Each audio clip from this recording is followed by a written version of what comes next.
Hi అండి, ఎలా ఉన్నారు అందరూ? Welcome to Pradeep smart classes. భారతదేశంలో ప్రతి సంవత్సరం లక్షలాది మంది తల్లిదండ్రుల కళ్లల్లో ఒకే ఒక కల మెదులుతూ ఉంటుంది. తమ పిల్లల్ని కేంద్రీయ విద్యాలయ అంటే కేవీఎస్లో చేర్పించడం. అసలు ఎందుకుంత క్రేజ్? కేవీఎస్ అంటే కేవలం ఒక పాఠశాల మాత్రమేనా? కాదు, అదొక వ్యవస్థ. నాణ్యమైన విద్య, దేశభక్తిని నింపే క్రమశిక్షణ, అన్నింటికన్నా ముఖ్యంగా దేశంలో ఎక్కడికి వెళ్లినా ఒకే రకమైన సిలబస్తో చదువు కొనసాగించే ఒక గొప్ప అవకాశం.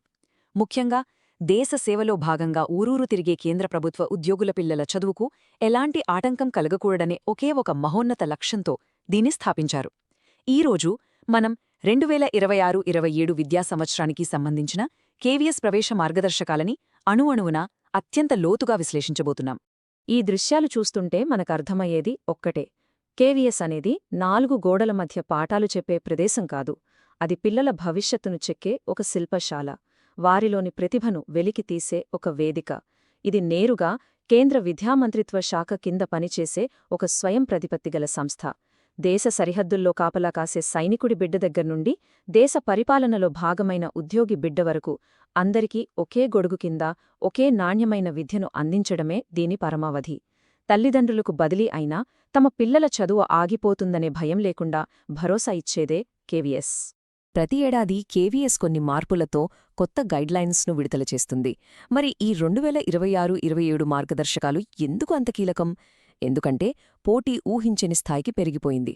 ఒక్కో సీటు కోసం వందల మంది పోటీ పడుతున్నారు. ఈ పరిస్థితుల్లో మీరు చేసే ఒక చిన్న పొరపాటు కూడా మీ పిల్లల అడ్మిషన్ అవకాశాన్ని పూర్తిగా దెబ్బతీయొచ్చు. ఈ సంవత్సరం మార్గదర్శకాలలో వయోపరిమితి, రిజర్వేషన్ పద్ధతులు, ముఖ్యంగా ప్రాధాన్యత క్రమాన్ని నిర్ణయించే విధానంలో కొన్ని కీలకమైన మార్పులు చేశారు. వీటిని మీరు సరిగ్గా అర్థం చేసుకోకపోతే మొత్తం దరఖాస్తు ప్రక్రియే తలకిందులయ్యే ప్రమాదమింది. అందుకే ఈ విశ్లేషణ మీకు అత్యంత అవసరం. సరే, మన ప్రయాణానికి ఇది రోడ్ మ్యాప్. ఈ 6 కీలకమైన విభాగాలను మనం హనాహనా వివరంగా చూడబోతున్నాం. కేవీఎస్ అంటే ఏమిటి అనే ప్రాథమిక అంశం నుండి మొదలుపెట్టి అప్లికేషన్ నింపేటప్పుడు తీసుకోవాల్సిన జాగ్రత్తల వరకు ప్రతి అంశాన్ని క్షుణ్ణంగా చర్చిస్తాం. ఈ వివరణ పూర్తయ్యేసరికి కేవీఎస్ అడ్మిషన్ ప్రక్రియపై మీకు ఎలాంటి సందేహాలు ఉండవని నేను హామీ ఇస్తున్నాను. రైట్, మన ప్రయాణంలో మొదటి అడుగు వేద్దాం. అసలు కేవీఎస్ అనే మహావృక్షం యొక్క పునాదులు ఎక్కడ ఉన్నాయి, దాని నిర్మాణం ఎలా ఉంటుంది, అది ఎలా పనిచేస్తుంది అనే ప్రాథమిక విషయాలను అర్థం చేసుకుందాం. ఎందుకంటే పునాది ఎంత బలంగా ఉంటే మనం దానిపై నిర్మించే వ్యూహమంతా పటిష్టంగా ఉంటుంది. చూడండి, కేవీఎస్ కేంద్ర ప్రభుత్వ కంట్రోల్లో ఉన్నప్పటికీ అదొక ఆటోనమస్ బాడీ. అంటే తన రూల్స్ అండ్ రెగ్యులేషన్స్ని అదే తయారు చేసుకుంటుంది. దాని డిఎన్ఏలోనే ఒక ముఖ్యమైన లక్ష్యముంది: తరచూ బదిలీ అయ్యే కేంద్ర ప్రభుత్వ ఉద్యోగుల పిల్లలకు సేవ చేయడం. అందుకే అడ్మిషన్లలో వాళ్లకే అగ్రతాంబూలం. అయితే ఇక్కడ మీరు గమనించాల్సిన విషయమేంటంటే, కేవీఎస్లో 3 రకాల పాఠశాలలుంటాయి: సివిల్, డిఫెన్స్ మరియు ప్రాజెక్ట్. మీరు అప్లై చేసే ముందు మీ దగ్గరలో ఉన్న స్కూల్ ఈ మూడింటిలో ఏ కేటగిరీకి చెందిందో తెలుసుకోవడం చాలా చాలా ముఖ్యం. ఎందుకో తర్వాత స్లైడ్లో చూద్దాం. ఇక్కడే అసలు విషయం ఉంది. ఈ 3 రకాల పాఠశాలల్లో అడ్మిషన్ ప్రాధాన్యతలు పూర్తిగా వేర్వేరుగా ఉంటాయి. సివిల్ మరియు డిఫెన్స్ కేవీలు ఇవి సాధారణంగా నగరాల్లో లేదా ఆర్మీ, నేవీ, ఎయిర్ఫోర్స్ క్యాంపసులలో ఉంటాయి. ఇక్కడ కేంద్ర ప్రభుత్వ ఉద్యోగుల పిల్లలకు మొదటి ప్రాధాన్యత. కానీ ప్రాజెక్ట్ కేవీలు అలా కాదు. ఇవి భేల్, ఎన్టీపీసీ, ఐఐటీ వంటి పెద్ద ప్రభుత్వరంగ సంస్థలు లేదా విద్యాసంస్థల ప్రాంగణాలలో ఉంటాయి. ఇక్కడ రూల్ మారిపోతుంది. ఆ స్పాన్సర్ చేసే సంస్థ ఉద్యోగుల పిల్లలకే మొట్టమొదటి ప్రాధాన్యత. వాళ్ళందరికీ సీట్లు ఇచ్చాక మిగిలితేనే బయటివాళ్లకు అవకాశం. సో మీరొక ప్రాజెక్ట్ కేవీలో అప్లై చేస్తూ కేంద్ర ప్రభుత్వ ఉద్యోగి ప్రాధాన్యతను ఆశిస్తే అది కుదరదు. ఈ తేడాను ఖచ్చితంగా గుర్తుపెట్టుకోవాలి. రైట్, ఇప్పుడు మనం అడ్మిషన్ ప్రక్రియ యొక్క టైంలైన్ను స్టెప్ బై స్టెప్ చూద్దాం. ఏ రోజు ఏం జరుగుతుంది, అప్లికేషన్ సబ్మిట్ చేశాక తెరవెనుక జరిగే ప్రాసెస్ ఏంటి అనే విషయాలపై పూర్తి స్పష్టత తెచ్చుకుందాం. ఈ తేదీలను మీ ఫోన్లోనో క్యాలెండర్లోనో రెడ్ మార్క్తో నోట్ చేసుకోండి. సాధారణంగా మార్చి 3వ వారంలో ఆన్లైన్ రిజిస్ట్రేషన్ మొదలవుతుంది. మీకు దరఖాస్తు చేసుకోవడానికి దొరికే సమయం కేవలం 12 నుంచి 15 రోజులు మాత్రమే. చాలామంది చివరి రోజు వరకు ఆగి సర్వర్ బిజీ సమస్యలతో ఇబ్బంది పడతారు. ఆ తప్పు అస్సలు చేయొద్దు. ఏప్రిల్ మొదటి వారంలో రిజిస్ట్రేషన్ ముగిసిపోతుంది. ఆ తర్వాత ఏప్రిల్ నెలలోనే లాటరీ ద్వారా ఎంపికైన పిల్లల మొదటి లిస్ట్, రెండో లిస్ట్ ఇలా ప్రకటిస్తారు. అంతా సవ్యంగా జరిగితే జూన్లో తరగతులు మొదలవుతాయి. మీరు ఆన్లైన్లో సబ్మిట్ బటన్ నొక్కగానే మీ పని అయిపోలేదు. అక్కడితో అస్సలు కథ మొదలవుతుంది. ముందుగా కేవీఎస్ అధికారులు వచ్చిన లక్షలాది దరఖాస్తులను స్వీకరించి వాటిని ఫిల్టర్ చేస్తారు. సరైన సమాచారం ఇచ్చారా, అర్హత ఉందా అని చెక్ చేస్తారు. 1వ తరగతికి డిమాండ్ ఎక్కువగా ఉంటుంది కాబట్టి పారదర్శకంగా ఉండటానికి లాటరీ పద్ధతిని ఉపయోగిస్తారు. లాటరీ అయ్యాక సెలెక్ట్ అయిన వాళ్ల లిస్ట్, అలాగే వెయిటింగ్ లిస్ట్ కూడా పెడతారు. మీ పిల్లల పేరు లిస్ట్లో ఉంటే తరువాతి ఘట్టం డాక్యుమెంట్ వెరిఫికేషన్.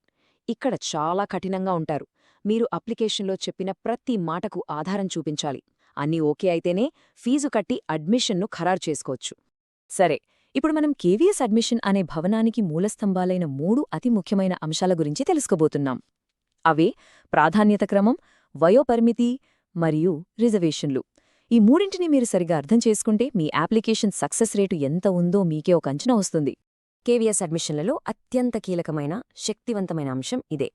దీన్ని సులభంగా అర్థం చేసుకోవాలంటే ఒక విమానం బోర్డింగ్ ప్రక్రియను ఊహించుకోండి. కేటగిరీ 1 అంటే కేంద్ర ప్రభుత్వ ఉద్యోగులు, వాళ్ళు ఫస్ట్ క్లాస్ లేదా బిజినెస్ క్లాస్ ప్రయాణికులు. అనౌన్స్మెంట్ రాగానే మొదట వాళ్ళని లోపలికి పిలుస్తారు. వాళ్ల పిల్లలందరికీ సీట్లు ఇచ్చేశాక ఏమైనా సీట్లు మిగిలితే అప్పుడు కేటగిరీ 2 అంటే బీఎస్ఎన్ఎల్, ఎల్ఐసి వంటి కేంద్ర ప్రభుత్వ రంగ సంస్థల ఉద్యోగుల పిల్లల్ని పిలుస్తారు. ఆ తర్వాత కేటగిరీ 3, 4 ఇలా. చిట్టచివరగా అన్ని సీట్లు నిండిపోగా ఏమైనా అద్భుతం జరిగి సీట్లు మిగిలితే అప్పుడు 5వ కేటగిరీ అంటే ప్రైవేట్ ఉద్యోగులు, వ్యాపారులు వంటి వారికి అవకాశం వస్తుంది. ఇది మొత్తం అడ్మిషన్ ప్రాసెస్లోనే ఒక గేమ్ చేంజర్. దయచేసి చాలా జాగ్రత్తగా వినండి. ఒకే ప్రాధాన్యత కేటగిరీలో 2 పోటీ పడుతున్నారనుకుందాం. 2 కేంద్ర ప్రభుత్వ ఉద్యోగులే. 2 కేటగిరీ 1 కిందకే వస్తారు. మరి ఎవరికి ముందు సీటివ్వాలి? ఇక్కడే కేవీఎస్ తన అసలు ఉద్దేశ్యాన్ని, తన ఆత్మను బయటపెడుతుంది. గత 7 సంవత్సరాలలో ఎవరికైతే ఎక్కువసార్లు బదిలీలయ్యాయో వారి పిల్లలకే అడ్మిషన్లో అధిక ప్రాధాన్యత ఇస్తారు. ఎందుకంటే కేవీఎస్ వ్యవస్థ పుట్టిందే తరచు బదిలీ అయ్యేవారికి అండగా నిలబడటానికి. కాబట్టి బదిలీల సంఖ్య చాలా చాలా కీలకం. ఈ ఉదాహరణ చూస్తే మీకు పూర్తి స్పష్టత వచ్చేస్తుంది. ఇక్కడ శ్రీనివాస్ గారు ఒక కేంద్ర ప్రభుత్వ ఉద్యోగి. ఆయన కేటగిరీ 1. గత 7 ఏళ్లలో 5 సార్లు బదిలీ అయ్యారు. మరోవైపు రమేష్ గారు ఒక సాఫ్ట్వేర్ కంపెనీలో పనిచేసే ప్రైవేట్ ఉద్యోగి. ఆయన కేటగిరీ 5. ఇప్పుడు చెప్పండి, ఎవరికి సీటు వచ్చే అవకాశం ఎక్కువ? ఇందులో ఆలోచించడానికేమీ లేదు. నిస్సందేహంగా శ్రీనివాస్ గారి పిల్లలకే మొదటి అవకాశం. ఎందుకంటే ఆయన కేటగిరీ 1లో ఉన్నారు. పైగా ఎక్కువ బదిలీలు కూడా ఉన్నాయి. రమేష్ గారికి అవకాశం రావాలంటే ముందున్న 4 కేటగిరీల వారికి సీట్లిచ్చాక ఏవైనా ఖాళీలు మిగిలి ఉండాలి. పెద్ద నగరాల్లో ఇది దాదా అసాధ్యం. ప్రాధాన్యత తర్వాత మనం అత్యంత కఠినంగా పాటించాల్సిన నియమం వయస్సు. కేవీఎస్ వయోపరిమితి విషయంలో ఒక్క రోజు కూడా తేడాను అంగీకరించదు. ఈ టేబుల్ చూడండి. ప్రతి తరగతికి ఒక కనీస, గరిష్ట వయస్సు ఉంటుంది. ఉదాహరణకు క్లాస్ 1లో అడ్మిషన్ కావాలంటే ఆ విద్యా సంవత్సరం మొదలయ్యే మార్చి 31వ తేదీ నాటికి మీ బాబుకి లేదా పాపకి 6 సంవత్సరాలు నిండి ఉండాలి, కానీ 8 సంవత్సరాలు దాటి ఉండకూడదు. అంటే ఆ 2 ఏళ్ల మధ్యలోనే పుట్టి ఉండాలి. ఈ లెక్కలో ఏమాత్రం తేడా వచ్చినా మీ దరఖాస్తు మొదటి దశలోనే తిరస్కరించబడుతుంది. వయస్సును లెక్కించడం పెద్ద కష్టమేమీ కాదు, కానీ చాలా జాగ్రత్తగా చేయాలి. ఉదాహరణకు మనం 2026-2027 విద్యా సంవత్సరం గురించి మాట్లాడుకుంటున్నాం. కట్ ఆఫ్ తేదీ మార్చ్ 31, 2026. మీ పిల్లవాడు ఏప్రిల్ 1, 2020న పుట్టాడనుకుందాం. మార్చ్ 31, 2026 నాటికి వాడి వయస్సు 5 సంవత్సరాల 11 నెలల 30 రోజులు, అంటే 6 సంవత్సరాలు నిండలేదు. కాబట్టి అతను క్లాస్ 1కి అర్హుడు కాదు. అదే పిల్లవాడు ఒక్కరోజు ముందు అంటే మార్చ్ 31, 2020న పుట్టి ఉంటే ఆ తేదీ నాటికి సరిగ్గా 6 సంవత్సరాలు పూర్తవుతాయి. అప్పుడు అర్హుడవుతాడు. చూసారా ఒక్కరోజు ఎంత తేడా తెస్తుందో? ఇప్పుడు రిజర్వేషన్ల విషయానికి వద్దాం. భారత ప్రభుత్వ నిబంధనల ప్రకారం కేవీఎస్ అడ్మిషన్లలో కూడా రిజర్వేషన్లు పక్కాగా అమలు చేస్తారు. ఈ డోనట్ చార్ట్ చూస్తే మీకు సులభంగా అర్థమవుతుంది. ప్రతి 100 సీట్లలో 15 సీట్లు షెడ్యూల్డ్ కులాలకు ఎస్సీ, 7.5 సీట్లు అంటే సుమారుగా 8 సీట్లు షెడ్యూల్డ్ తెగలకు ఎస్టీ, మరియు 27 సీట్లు నాన్ క్రీమీ లేయర్ కింద వచ్చే ఇతర వెనుకబడిన తరగతులకు ఓబీసీ కేటాయిస్తారు. ఈ రిజర్వేషన్లన్నీ ప్రాధాన్యత కేటగిరీలకు వర్తిస్తాయి. హారిజాంటల్ రిజర్వేషన్ అనే పదం చాలా మందిని గందరగోళానికి గురిచేస్తోంది. నేను చాలా సింపుల్గా వివరిస్తాను, వినండి. ప్రత్యేక అవసరాలు గల పిల్లల కోసం 3% సీట్లు రిజర్వ్ చేస్తారు. అయితే ఇది ఎస్సీ, ఎస్టీ, ఓబీసీలాగా అదనపు సీట్లు కేటాయించడం కాదు. ఉదాహరణకు ఎస్సీ కేటగిరీకి 15 సీట్లు ఉన్నాయనుకుందాం.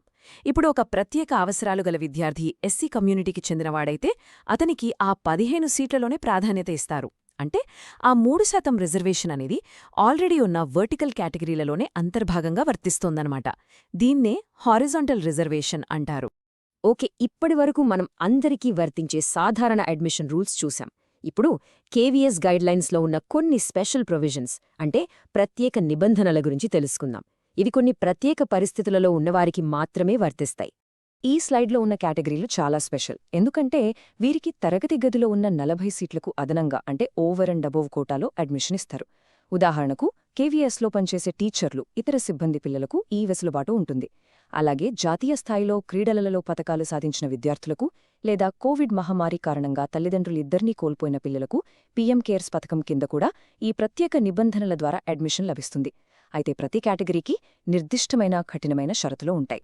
కేవీఎస్ వ్యవస్థ యొక్క అసలైన బలం, దాని అసలు ఉద్దేశ్యం ఈ ఒక్క పాయింట్లో మనకు స్పష్టంగా కనిపిస్తుంది.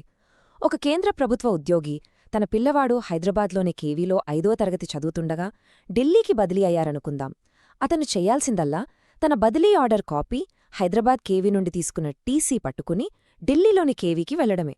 అక్కడ క్లాస్లో ఇప్పటికి 40 మందున్నా 45 మందున్నా సరే ఆ పిల్లాడికి అడ్మిషన్ ఇచ్చి తీరాల్సిందే. దీన్నే కేవీటీసీ అడ్మిషన్ అంటారు. ఇది బదిలీ అయ్యే తల్లిదండ్రులకు కేవీఎస్ ఇచ్చిన ఒక గొప్ప వరం. ఇప్పుడు మనం అడ్మిషన్ ప్రాసెస్లో చాలా ప్రాక్టికల్ విషయాల గురించి చర్చిద్దాం. 1. ఒక క్లాస్లో ఎంతమంది పిల్లలుంటారు? 2. అడ్మిషన్ టైంలో మీరు రెడీగా ఉంచుకోవాల్సిన పత్రాలు ఏవి? ఈ రెండు చాలా ముఖ్యమైనవి. సాధారణంగా కేవీఎస్లోని ప్రతి సెక్షన్లో గరిష్టంగా 40 మంది విద్యార్థులకు మాత్రమే అనుమతి ఉంటుంది. ఎందుకంటే టీచర్ స్టూడెంట్ రేషియో బాగుండాలి, ప్రతి విద్యార్థిపై టీచర్ దృష్టి పెట్టగలగాలి అనే ఉద్దేశ్యంతో ఈ పరిమితిని పెట్టారు. అయితే కొన్ని ప్రత్యేక సందర్భాల్లో, ముఖ్యంగా మనమిందాక మాట్లాడుకున్నట్టు మధ్యలో బదిలీ మీద వచ్చే టీసీ అడ్మిషన్ల కోసం ప్రిన్సిపల్ ఈ సంఖ్యను 45 వరకు పెంచడానికి అధికారం ఉంటుంది. కానీ అంతకు మించి ఒక్కర్ని కూడా చేర్చుకోవడానికి వీలులేదు. ఈ విషయాన్ని దయచేసి చాలా సీరియస్గా తీసుకోండి. కేవీఎస్ డాక్యుమెంట్ వెరిఫికేషన్ విషయంలో 100% కఠినంగా ఉంటుంది. కొంతమంది అడ్డదారుల్లో అడ్మిషన్ కోసం నకిలీ సర్టిఫికెట్లు, తప్పుడు సమాచారంతో కూడిన పత్రాలు సృష్టించడానికి ప్రయత్నిస్తారు. ఇది చాలా పెద్ద నేరం. ఒకవేళ మీరు తప్పుడు పత్రాలతో అడ్మిషన్ పొందినట్లు అది ఎప్పుడైనా ఏ దశలోనైనా బయటపడితే మీ పిల్లల అడ్మిషన్ తక్షణమే రద్దు చేయబడుతుంది. అంతేకాదు, ఆ పత్రాలను సరిగ్గా వెరిఫై చేయని పాఠశాల ప్రిన్సిపల్పై కూడా డిపార్ట్మెంటల్ యాక్షన్ తీసుకుంటారు. అంత సీరియస్గా ఉంటుంది వ్యవహారం. మీ పిల్లల పేరు సెలక్షన్ లిస్ట్లో వచ్చిన తర్వాత మీరు ఈ పత్రాలన్నింటినీ ఒరిజినల్స్తో పాటు ఒక సెట్ జిరాక్స్ కాపీలతో వెరిఫికేషన్కు తీసుకెళ్లాలి. పుట్టిన తేదీ సర్టిఫికేట్ మీ అమ్మాయి వయస్సును నిర్ధారించడానికి, సర్వీస్ సర్టిఫికేట్ మీరు ఏ ప్రాధాన్యత కేటగిరీకి చెందినవారో, ఎన్ని బదిలీలు అయ్యాయో నిర్ధారించడానికి, అలాగే అడ్రస్ ప్రూఫ్, రిజర్వేషన్ కోటాలో అప్లై చేసి ఉంటే కుల ధృవీకరణ పత్రం, లేదా ప్రత్యేక అవసరాలు గల పిల్లలైతే సంబంధిత వైకల్య ధృవీకరణ పత్రం. ఇవన్నీ తప్పనిసరిగా సమర్పించాలి. రైట్, ఇప్పటివరకు మనం రూల్స్, రెగ్యులేషన్స్, టెక్నికల్ విషయాల గురించి మాట్లాడుకున్నాం. ఇప్పుడు ఈ చివరి అత్యంత ముఖ్యమైన విభాగంలో తల్లిదండ్రులుగా మీరు ఈ అడ్మిషన్ల యుద్ధంలో విజయం సాధించడానికి అవసరమైన కొన్ని ప్రాక్టికల్ టిప్స్, స్ట్రాటజీస్ గురించి నేను మీకు వివరిస్తాను. ఇది బహుశా ఈ మొత్తం టాపిక్లోనే $1 మిలియన్ ప్రశ్న. దేశంలోనే లక్షలాది మంది ప్రైవేట్ ఉద్యోగుల మదిలో మెదిలే ఒకే ఒక ప్రశ్న: మేము ప్రభుత్వ ఉద్యోగులం కాదు, మా పిల్లలకు కేవీలో సీట్ రావడం సాధ్యమేనా? దీనికి సమాధానం అవును లేదా కాదు అని ఒక్క మాటలో చెప్పలేం. దీని వెనుక ఉన్న వాస్తవాలను, సంఖ్యలను తర్వాత స్లైడ్లో వివరంగా చూద్దాం. సూటిగా, నిజాయితీగా చెప్పాలంటే ప్రైవేట్ ఉద్యోగుల పిల్లలకు కేవీలో సీట్ రావడం చాలా చాలా కష్టం, కానీ అసాధ్యం కాదు. మీరు 5వ ప్రాధాన్యత కేటగిరీలోకొస్తారు. అంటే మీ ముందున్న 4 కేటగిరీల వారికి సీట్లు కేటాయించగా ఏవైనా మిగిలితేనే మీ వంతు వస్తుంది. హైదరాబాద్, విశాఖపట్నం, విజయవాడ వంటి పెద్ద నగరాల్లో ఇది దాదాపు అసాధ్యం. కానీ కాస్త చిన్న పట్టణాల్లో, శివారు ప్రాంతాల్లో ఉన్న కేవీలలో ఒక్కోసారి ప్రభుత్వ ఉద్యోగుల నుండి వచ్చే దరఖాస్తులు తక్కువగా ఉండొచ్చు. అలాంటి చోట్ల ప్రయత్నిస్తే కేటగిరీ 5 వారికి కూడా లాటరీలో అదృష్టం కలిసొచ్చే అవకాశం ఉంటుంది. సో ఇది పూర్తిగా మీరెంచుకున్న స్కూల్, అక్కడున్న పోటీపై ఆధారపడి ఉంటుంది. ఈ తప్పులు చిన్నవిగా కనిపించినా మీ అప్లికేషన్ను రిజెక్ట్ చేయడానికి ఇవి చాలు. దయచేసి చివరి రోజు వరకు వేచి ఉండకండి. మొదటి 2-3 రోజుల్లోనే అప్లికేషన్ పూర్తి చేయండి. మీ పిల్లల పేరు, పుట్టిన తేదీ, ఆధార్ నంబర్ వంటివి స్పెల్లింగ్ మిస్టేక్స్ లేకుండా జాగ్రత్తగా నింపండి. అవసరమైన అన్ని డాక్యుమెంట్లను ముందుగానే స్కాన్ చేసి సిద్ధంగా పెట్టుకోండి. ఒకే విద్యార్థికి ఒకే పాఠశాలలో 2 సార్లు అప్లై చేస్తే 2 రద్దవుతాయి. అలాగే అప్లికేషన్ సబ్మిట్ చేశాక కేవలం కేవీఎస్ అధికారిక వెబ్సైట్ మరియు పాఠశాల నోటీస్ బోర్డును మాత్రమే నమ్మండి. అనధికారిక వార్తలను పట్టించుకోవద్దు. గుర్తుంచుకోండి, ఈ వ్యూహాలు మీ అడ్మిషన్ను గ్యారంటీ చేయలేవు, కానీ మీ అవకాశాలను ఖచ్చితంగా మెరుగుపరుస్తాయి. మీరు ప్రభుత్వ ఉద్యోగి అయితే గత 7 ఏళ్లలో జరిగిన ప్రతి బదిలీని లెక్కించి సరైన సంఖ్యను నమోదు చేయండి. ఒకవేళ మీరు ఆర్థికంగా వెనుకబడిన వర్గాలకు చెంది పాఠశాలకు దగ్గర్లో నివసిస్తుంటే విద్యా హక్కు చట్టం ఆర్టీఈ కోటాలో తప్పకుండా దరఖాస్తు చేసుకోండి. అక్కడ 25% సీట్లు ప్రత్యేకంగా కేటాయించబడతాయి. అది మీకు పెద్ద ప్లస్ అవుతుంది. అన్నింటికన్నా ముఖ్యంగా ప్రకటన వచ్చిన రోజు నుండి అడ్మిషన్ పూర్తయ్యే వరకు కేవీఎస్ వెబ్సైట్తో టచ్లో ఉండండి. ఈరోజు మనం కేవీఎస్ అడ్మిషన్ల ప్రక్రియ అనే ఒక పెద్ద ప్రయాణంలోని ప్రతి మలుపును, ప్రతి నియమాన్ని విశ్లేషించాం. ప్రాధాన్యత కేటగిరీల నుండి వయోపరిమితి వరకు, రిజర్వేషన్ల నుండి పత్రాల ధృవీకరణ వరకు ప్రతి అంశాన్ని లోతుగా చూశాం. ఒకటి గుర్తుంచుకోండి, కేవీఎస్ అడ్మిషన్ అనేది కేవలం అదృష్టం మీద ఆధారపడినది కాదు. ఇది ఒక ప్రణాళికాబద్ధమైన ప్రక్రియ. సరైన సమాచారం, సరైన సన్నద్ధత మరియు సరైన వ్యూహం ఉంటే మీ విజయానికి అవకాశాలు ఖచ్చితంగా పెరుగుతాయి. మనం ఇంత వివరంగా చర్చించుకున్న ఈ సమాచారం కేవీఎస్ అడ్మిషన్ల ప్రక్రియ అనే చిట్టడవిలో మీకొక దిక్సూచిలా పనిచేస్తుందని నేను గట్టిగా నమ్ముతున్నాను. ఇప్పుడు ఈ జ్ఞానాన్ని ఆయుధంగా చేసుకుని మీ పిల్లల ఉజ్వల భవిష్యత్తు కోసం ఈ ప్రయాణాన్ని ఆత్మవిశ్వాసంతో మొదలుపెట్టే సమయం వచ్చింది. ఈ మార్గదర్శకాలను జాగ్రత్తగా పాటిస్తూ మీ దరఖాస్తును విజయవంతంగా పూర్తి చేయండి. మీ అందరి ప్రయత్నం ఫలించాలని మనస్ఫూర్తిగా కోరుకుంటున్నాను. All the best. ఈ వీడియో మీకు ఉపయోగపడితే లైక్ చేయండి. ప్రదీప్ స్మార్ట్ క్లాసెస్ యూట్యూబ్ ఛానల్ను సబ్స్క్రైబ్ చేయండి. బెల్ ఐకాన్ నొక్కండి. ఈ వీడియోను మీ ఫ్రెండ్స్తో అండ్ ఫ్యామిలీ మెంబర్స్తో షేర్ చేయండి. ధన్యవాదాలు. Thank you.